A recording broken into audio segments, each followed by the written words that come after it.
નમસ્કાર વિદ્યાર્થી મિત્રો। તો આજે આપણે ગ્લાયકોલિસિસની ચર્ચા કરીએ।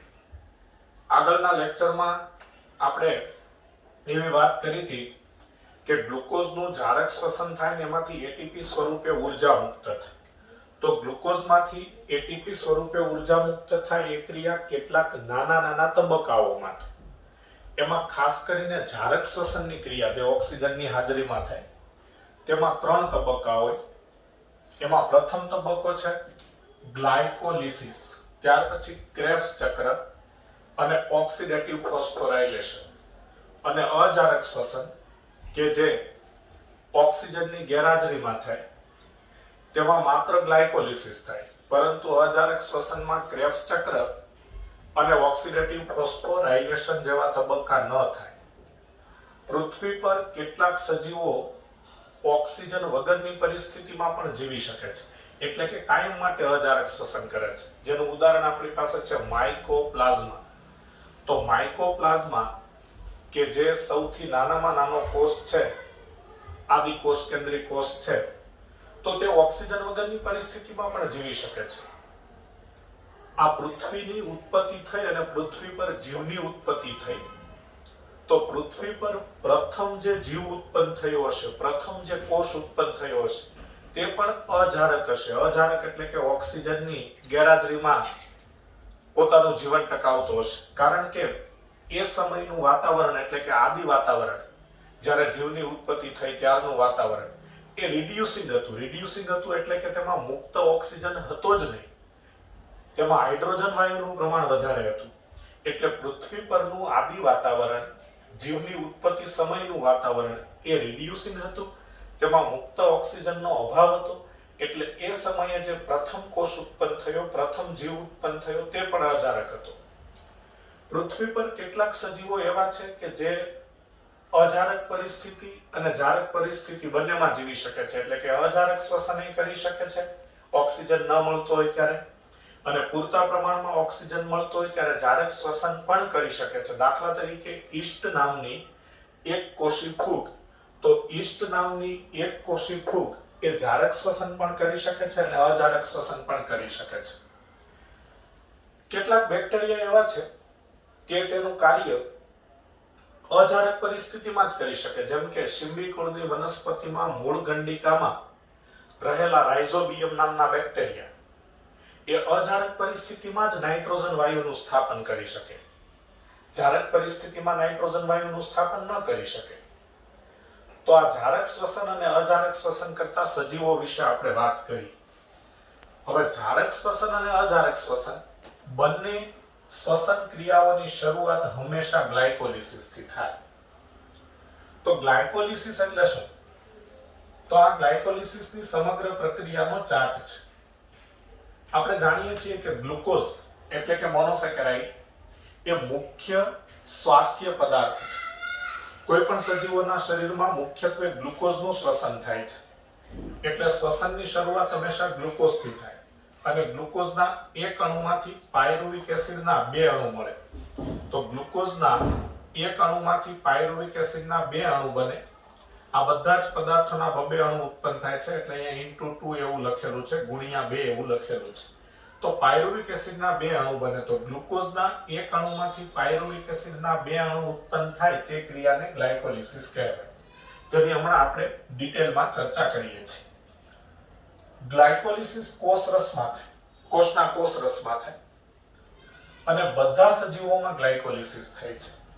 બધા સજીવોમાં થાય છે એટલે કે જારક શ્વસન કરતા સજીવોમાં પણ ગ્લાયકોલિસિસ થાય છે અને અજારક શ્વસન કરતા સજીવોમાં પણ ગ્લાયકોલિસિસ થાય છે। ગ્લાયકોલિસિસ શબ્દ એ 2 ગ્રીક શબ્દો જોડાઈને બનેલો છે, જેમ કે ગ્લાયકોસ એટલે શર્કરા, તો ગ્લુકોઝ એ શર્કરા છે, કાર્બોદિત પદાર્થ છે, અને લાયસિસ એટલે તૂટવું, તો ગ્લાયકોસ એટલે શર્કરા અને લાયસિસ એટલે તૂટવું અથવા વિઘટન થવું। આવા 2 ગ્રીક શબ્દોના સમન્વયથી ગ્લાયકોલિસિસ શબ્દ બનેલો છે। તો આપણને ખ્યાલ આવશે, હમણાં એક પ્રક્રિયા આપણે જોઈશું, એટલે કે ગ્લુકોઝનો અણુ ક્રમશઃ તૂટતો જાય છે, એટલે કે વિઘટન પામતો જાય છે, અને અંતે તેમાંથી પાયરુવિક એસિડના 2 અણુનું નિર્માણ થાય છે। તો ગ્લાયકોલિસિસ દરમિયાન ગ્લુકોઝનો અણુ તૂટે છે, ગ્લુકોઝનો અણુ વિઘટન પામે છે. તો ગ્લુકોઝ એ શર્કરા છે, એટલે ગ્લાયકોસ એટલે શર્કરા અને લાઇસિસ એટલે તૂટવું. આવા બે શબ્દોના સમન્વયથી ગ્લાયકોલિસિસ શબ્દ બનેલો છે. ગ્લાયકોલિસિસની શોધ ઇમ્બેડેન, ઓટો મેયરહોફ અને જે પરનાસ નામના 3 વૈજ્ઞાનિકોએ કરેલી છે.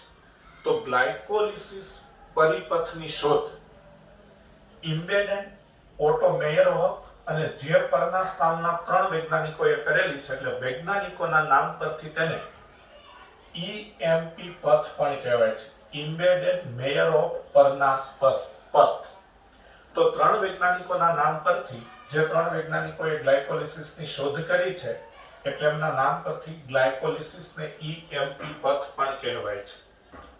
અજારક શ્વસન કરતા સજીવોમાં માત્ર ગ્લાયકોલિસિસ થાય છે.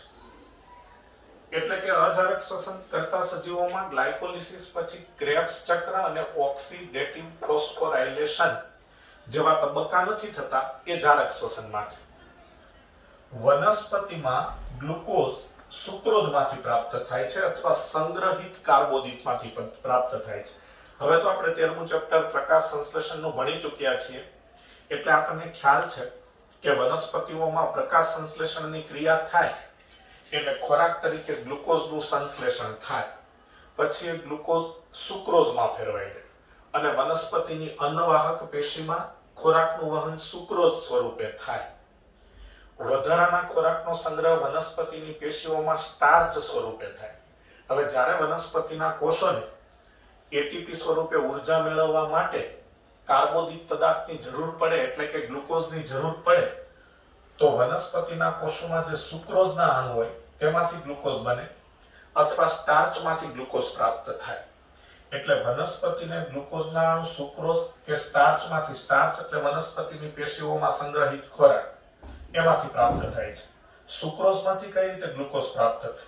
તો સુક્રોઝ એ ડાયસેકેરાઇડ છે, એટલે વનસ્પતિમાં ઇન્વર્ટેઝ અથવા સુક્રેઝ ઉત્સેચક દ્વારા સુક્રોઝનું જળ વિભાજન થાય, સુક્રોઝનું વિઘટન થાય, એટલે સુક્રોઝમાંથી ગ્લુકોઝ અને ફ્રુક્ટોઝના અણુ પ્રાપ્ત થાય. તો ઇન્વર્ટેઝ કે સુક્રોઝ જેવા ઉત્સેચક દ્વારા સુક્રોઝ ગ્લુકોઝ અને ફ્રુક્ટોઝ જેવા મોનોસેકેરાઇડમાં ફેરવાય. ગ્લુકોઝ અને ફ્રુક્ટોઝ એ મોનોસેકેરાઇડ છે. હવે આ ગ્લુકોઝ અને ફ્રુક્ટોઝ જેવા મોનોસેકેરાઇડ ત્યાર પછી સરળતાથી ગ્લાયકોલિસિસ પરિપથમાં દાખલ થાય છે. તો જ્યારે વનસ્પતિમાં ગ્લાયકોલિસિસ થાય છે, ત્યારે વનસ્પતિમાં સૌપ્રથમ સુક્રોઝનું ઇન્વર્ટેઝ અને સુક્રોઝ જેવા ઉત્સેચક દ્વારા ગ્લુકોઝ અને ફ્રુક્ટોઝમાં રૂપાંતર થાય છે, અને પછી ગ્લુકોઝ પણ ગ્લાયકોલિસિસમાં દાખલ થાય છે અને ફ્રુક્ટોઝ પણ ગ્લાયકોલિસિસમાં દાખલ થાય છે. તો ગ્લાયકોલિસિસની અંતિમ નિપજ પાયરુવિક એસિડ છે, અને પાયરુવિક એસિડ એ ગ્લાયકોલિસિસની મુખ્ય નિપજ પણ છે. હવે ગ્લાયકોલિસિસને અંતે ઉત્પન્ન થયેલો પાયરુવિક એસિડ હવે કયા માર્ગે આગળ વધશે, તેનું ભવિષ્ય શું? કોષમાં ગ્લાયકોલિસિસ થવાથી ગ્લુકોઝના એક અણુમાંથી પાયરુવિક એસિડના 2 અણુ ઉત્પન્ન થાય છે, તો એ પાયરુવિક એસિડનું કોષમાં ભવિષ્ય શું, તે કયા માર્ગે આગળ વધશે, તેનો આધાર કોષોની આવશ્યકતા પર છે. કોષોની આવશ્યકતા પર છે એટલે કે કોષોને કેટલી ઉર્જાની જરૂર છે, કોષોને કયા પદાર્થોની જરૂર છે તેના પર છે, અને કોષોમાં ઓક્સિજનની પ્રાપ્તિ છે કે નહીં તેના પર છે. જો કોષમાં પૂરતા પ્રમાણમાં ઓક્સિજન હોય તો જારક શ્વસન થાય, એટલે કે પાયરુવિક એસિડ જારક શ્વસનના માર્ગે આગળ વધે, અને જારક શ્વસન માટે પાયરુવિક એસિડ કણાભ સૂત્રમાં દાખલ થઈ ક્રેબ્સ ચક્રના માર્ગે આગળ વધે, કારણ કે જારક શ્વસનમાં પાયરુવિક એસિડ ગ્લાયકોલિસિસને અંતે ઉત્પન્ન થાય કોષરસમાં, પછી તે કણાભ સૂત્રમાં જાય, કણાભ સૂત્રમાં તેનું ક્રેબ્સ ચક્ર થાય. અને જો ઓક્સિજન પૂરતા પ્રમાણમાં પ્રાપ્ત ન હોય, એટલે કે કોષમાં ઓક્સિજન ગેરહાજર હોય, તો પાયરુવિક એસિડનું અજારક શ્વસન થાય. પ્રાણીઓમાં અજારક શ્વસન થાય તેને લેક્ટિક એસિડ આથવણ કહેવાય. અજારક શ્વસનને આથવણ પણ કહેવાય છે. અને વનસ્પતિઓમાં, એટલે કે નીચલી કક્ષાની વનસ્પતિઓમાં, જેમ કે ઈસ્ટ નામની ફૂગમાં અથવા કેટલાક બેક્ટેરિયામાં આલ્કોહોલિક આથવણ થાય. તો પ્રાણીઓના કોષોમાં અજારક શ્વસન થાય ત્યારે લેક્ટિક એસિડ ઉત્પન્ન થાય એટલે તેને લેક્ટિક એસિડ આથવણ કહેવાય, અને વનસ્પતિના કોષમાં અજારક શ્વસન થાય ત્યારે આલ્કોહોલ ઉત્પન્ન થાય, ઇથેનોલ નામનો આલ્કોહોલ ઉત્પન્ન થાય એટલે તેને આલ્કોહોલિક આથવણ પણ કહેવામાં આવે છે. મોટા ભાગના આદિકોષ કેન્દ્રી કોષો એટલે બેક્ટેરિયા અને એક કોષી યુકેરિયોટિક કોષ એટલે કે યીસ્ટ નામની ફૂગમાં આથવણ અજારક પરિસ્થિતિઓમાં થાય છે. તો આથવણ અજારક પરિસ્થિતિઓમાં થાય છે એટલે કે ઓક્સિજનની ગેરહાજરીમાં થાય છે. હવે આપણે ગ્લાયકોલિસિસની એક એક પ્રક્રિયાની ચર્ચા કરીએ. તો સમગ્ર ગ્લાયકોલિસિસની ક્રિયા મુખ્યત્વે બે તબક્કામાં થાય છે, ફોસ્ફોરાયલેશન અને ડીફોસ્ફોરાયલેશન. ફોસ્ફોરાયલેશન એટલે ફોસ્ફેટ સાથે થતી ક્રિયા અને ડીફોસ્ફોરાયલેશન એટલે ફોસ્ફેટ દૂર થવાની ક્રિયા.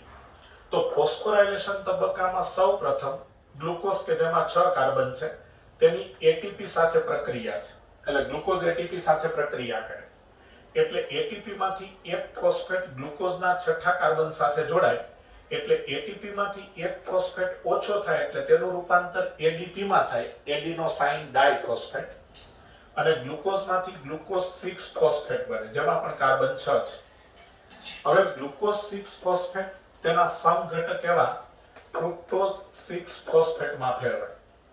આ ફ્રુક્ટોઝ 6 ફોસ્ફેટ વધુ એક એટીપી સાથે પ્રક્રિયા કરે એટલે એટીપી માંથી એક ફોસ્ફેટ છૂટો પડી આ ફ્રુક્ટોઝ 6 ફોસ્ફેટ સાથે જોડાય એટલે એટીપી નું રૂપાંતર એડીપી માં થાય અને ફ્રુક્ટોઝ 1,6 બાયફોસ્ફેટ નામનો 6 કાર્બન યુક્ત પદાર્થ પ્રાપ્ત થાય.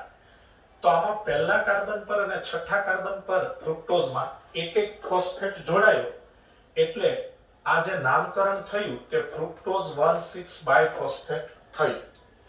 આ ફ્રુક્ટોઝ 1,6 બાયફોસ્ફેટ નામનો 6 કાર્બન યુક્ત પદાર્થ હવે 3 કાર્બન યુક્ત બે પદાર્થમાં રૂપાંતર પામે, DHAP ડાયહાઇડ્રોક્સી એસિટોન ફોસ્ફેટ જે 3 કાર્બન યુક્ત ટ્રાયોસ શર્કરા છે, અને PGAL ફોસ્ફોગ્લિસરાલ્ડિહાઇડ જે પણ 3 કાર્બન યુક્ત ટ્રાયોસ શર્કરા છે. આ DHAP અને PGAL બંને એકબીજાના સમઘટકો છે એટલે કે બંને એકબીજામાં રૂપાંતર પામી શકે, પરંતુ ગ્લાયકોલિસિસમાં DHAP નું રૂપાંતર PGAL માં થાય એટલે PGAL ના બે અણુ પ્રાપ્ત થાય, કારણ કે એક PGAL તો ડાયરેક્ટ ફ્રુક્ટોઝ 1,6 બાયફોસ્ફેટ માંથી ઉત્પન્ન થયો, પછી બીજો PGAL કઈ રીતે મળે તો DHAP PGAL માં ફેરવાય એટલે કુલ PGAL ના બે અણુ પ્રાપ્ત થાય. હવે અહીંથી આગળ બધી જ પ્રક્રિયાઓ પાયરુવિક એસિડ બને ત્યાં સુધી એટલે કે ગ્લાયકોલિસિસ સમાપ્ત થાય ત્યાં સુધી બે વખત થાય છે, કારણ કે PGAL ના બે અણુ પ્રાપ્ત થાય છે. તો આ PGAL ના બે અણુનું હવે ફોસ્ફોરાયલેશન થાય છે. ફોસ્ફોરાયલેશન એટલે એમાં PI એટલે ઇનઓર્ગેનિક ફોસ્ફેટ, અકાર્બનિક ફોસ્ફેટના બે અણુ ઉમેરાય છે. આ અકાર્બનિક ફોસ્ફેટ અહીં H3PO4 એટલે કે ફોસ્ફોરિક એસિડ માંથી પ્રાપ્ત થાય છે, પરંતુ એટીપી માંથી પ્રાપ્ત થતો નથી. સાથે સાથે PGAL નું ઓક્સિડેશન થાય છે એટલે કે PGAL તેના હાઇડ્રોજન ગુમાવે છે અને PGAL તેના હાઇડ્રોજન ગુમાવી ઓક્સિડેશન પામે છે. એ હાઇડ્રોજન NAD સ્વીકારે છે. NAD એટલે નિકોટિનેમાઇડ એડિનાઇન ડાઇન્યુક્લિઓટાઇડ જે એક પ્રકારનો સહઘટક છે, સહઉત્સેચક છે. આ બધા નામ આપણે 9મા ચેપ્ટરમાં જૈવ અણુમાં ઉત્સેચકના ટોપિકમાં જોયેલા છે. તો PGAL ના બે અણુનું ફોસ્ફોરાયલેશન થાય છે તથા ઓક્સિડેશન થાય છે એટલે PGAL ના બે અણુમાંથી 1,3 બાયફોસ્ફોગ્લિસરિક એસિડ BPGA ના બે અણુ પ્રાપ્ત થાય છે. NAD માંથી NADH2 ના બે અણુ પ્રાપ્ત થાય છે. અહીં સુધી બે ATP વપરાયા છે અને NADH2 ના બે અણુ ઉત્પન્ન થયા છે. હવે ડીફોસ્ફોરાયલેશન તબક્કો શરૂ થાય છે. ડીફોસ્ફોરાયલેશન એટલે ફોસ્ફેટ ગુમાવવાની ક્રિયા. તો તેમાં 1,3 બાયફોસ્ફોગ્લિસરિક એસિડ નું ડીફોસ્ફોરાયલેશન થાય એટલે તેનો પહેલા કાર્બન પર રહેલો ફોસ્ફેટ દૂર થાય અને એ ફોસ્ફેટ ADP સાથે જોડાય એટલે ADP માંથી ATP બને પણ આ બધી પ્રક્રિયાઓ બબે અણુની થાય, કારણ કે PgAl ના 2 અણુ ઉત્પન્ન થયા હોય, હમણાં વાત કરી આપણે. એટલે આ ADP ના 2 અણુમાંથી 2 ATP ઉત્પન્ન થાય અને 1,3 બાયફોસ્ફોગ્લિસરિક એસિડ માંથી 3 ફોસ્ફોગ્લિસરિક એસિડ બને, કારણ કે પહેલા કાર્બન પરનો ફોસ્ફેટ દૂર થઈ ગયો, ડીફોસ્ફોરાઇલેશન થયું, એટલે બાય એટલે 2, એટલે બાય શબ્દ નામકરણમાંથી નીકળી ગયો, એટલે 3 ફોસ્ફોગ્લિસરિક એસિડ બને છે, PGA. આપણે કેલ્વિન ચક્રમાં પણ જોયું છે. કેલ્વિન ચક્ર 13મા ચેપ્ટરમાં, એમાં પણ હરિતકણમાં કેલ્વિન ચક્ર દરમિયાન પ્રથમ સ્થાયી પદાર્થ PGA બને છે. તો આ PGA નું નામ આપણે 13મા ચેપ્ટરમાં પણ અભ્યાસ કરી ચૂક્યા છીએ. હવે આ 3 ફોસ્ફોગ્લિસરિક એસિડ 2 ફોસ્ફોગ્લિસરિક એસિડમાં ફેરવાય છે, એટલે 2 ફોસ્ફોગ્લિસરિક એસિડ એનું ટૂંકું નામ થાય ફોસ્ફોગ્લિસરેટ. તે પાણીનો અણુ ગુમાવે છે, પણ આ બધી પ્રક્રિયાઓ બબે વખત થાય, બબે અણુઓની થાય, એટલે અહીંયા પાણીના 2 અણુ ગુમાવે છે, એટલે 2 ફોસ્ફોગ્લિસરેટમાંથી ફોસ્ફોઇનોલ પાયરુવેટ બને છે, જેને PEP કહેવાય. જે આપણે C4 પથમાં આ PEP ફોસ્ફોઇનોલ પાયરુવિક એસિડ જે 3 કાર્બન યુક્ત પદાર્થ છે, તે નામની ચર્ચા, એટલે કે તે નામ આપણે અભ્યાસમાં લઈ ચૂક્યા છીએ ચેપ્ટર નંબર 13 માં C4 પથમાં. હવે આ PEP નું ડીફોસ્ફોરાઇલેશન થાય છે, એટલે કે તેમાંથી ફોસ્ફેટ દૂર થાય છે અને PEP માંથી પાયરુવિક એસિડ બને છે, અને PEP માંથી દૂર થયેલો ફોસ્ફેટ ADP સાથે જોડાય છે, એટલે ADP માંથી ATP બને છે. પણ આ બધી પ્રક્રિયાઓ બબે વખત થાય, એટલે આ પણ 2 ATP ઉત્પન્ન થાય અને અહીંયા પણ આ 2 ATP ઉત્પન્ન થાય. તો આ રીતે ગ્લાયકોલિસિસ દરમિયાન ગ્લુકોઝના એક અણુમાંથી પાયરુવિક એસિડના 2 અણુ ઉત્પન્ન થાય. આ બધી પ્રક્રિયાઓ બબે વખત થાય, એટલે આ બધા પદાર્થો, એટલે કે આ બધા અણુઓની સંખ્યા બબે હોય છે, એટલે બધા માટે સંયુક્ત રીતે અહીંયા 2 દર્શાવેલા છે. ઓકે, અહીં પણ આ 2 ATP ઉત્પન્ન થાય, આ પણ 2 ATP ઉત્પન્ન થાય, આ પણ 2 NADH2 ઉત્પન્ન થાય. તો ગ્લાયકોલિસિસમાં ATP નો ચોખ્ખો નફો કેટલો થાય, કેટલા ATP ચોખ્ખા ઉત્પન્ન થાય, તો એની ગણતરી કરવી છે. તો તમે સમજી શકો છો કે 2 વખત બબે ATP ઉત્પન્ન થાય, આ 2 ATP, આ 2 ATP, એટલે 2 ને 2 4 ATP ઉત્પન્ન થાય ડીફોસ્ફોરાઇલેશન તબક્કામાં. પરંતુ તેમાંથી ફોસ્ફોરાઇલેશન તબક્કામાં 2 ATP વપરાઈ જાય, તો 4 ATP ઉત્પન્ન થાય અને 2 ATP વપરાઈ જાય, એટલે 4 - 2, એટલે 2 ચોખ્ખા ATP ગ્લાયકોલિસિસની પ્રક્રિયા દરમિયાન ઉત્પન્ન થાય. તથા ગ્લાયકોલિસિસની પ્રક્રિયા દરમિયાન NADH2 ના 2 અણુ ઉત્પન્ન થાય અને પાણીના 2 અણુ ઉત્પન્ન થાય. ઓકે, ગ્લાયકોલિસિસ દરમિયાન આ જે 2 ને 2 4 ATP ઉત્પન્ન થાય છે, આ ATP કોષ રસમાં ઉત્પન્ન થાય, કારણ કે ગ્લાયકોલિસિસ કોષ રસમાં થાય છે, એટલે તેને આધારિત ફોસ્ફોરાઇલેશન દ્વારા ઉત્પન્ન થતા ATP કહેવાય.